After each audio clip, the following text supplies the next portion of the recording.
Okay, so my philosophy on nutrition, I've had, again, professional athlete,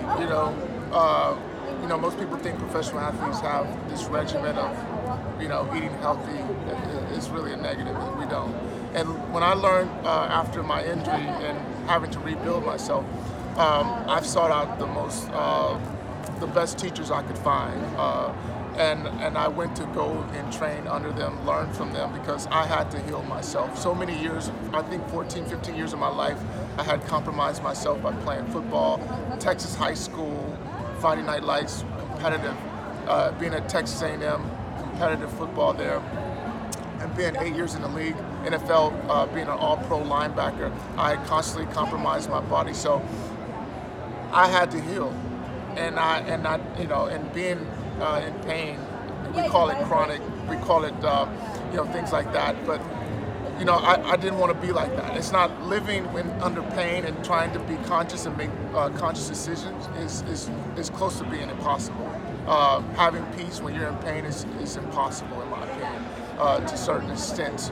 So I was seeking out things that could give me relief, help me outside of yoga, because I realized yoga is a practice that's amazing, but there's some other things that we have to search out. So I searched out teachers like Dr. Sebi, and Dr. Sebi, I learned so many things from him, and the nature of healing. When he told me one thing that changed me from a meat eater to a vegan lifestyle.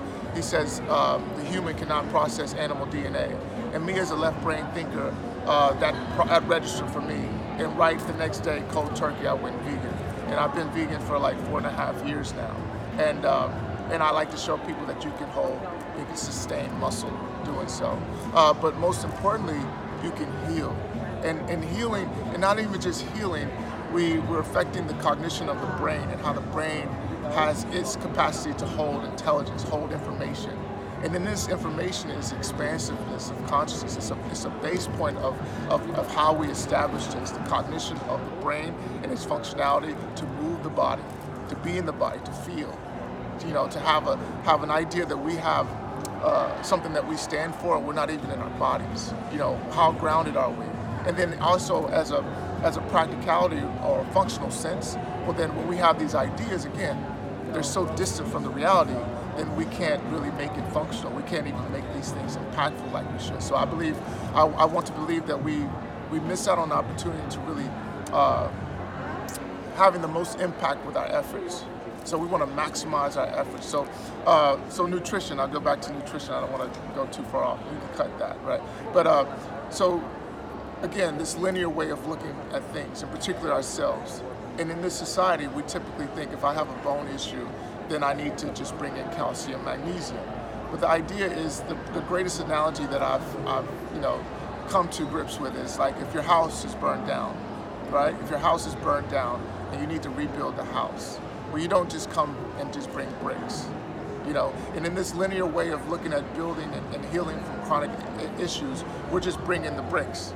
Well, you got to bring the nails, you got to bring the wood, you got to bring the cement, you got to bring the whole shebang to come and to relieve this idea of chronic pain.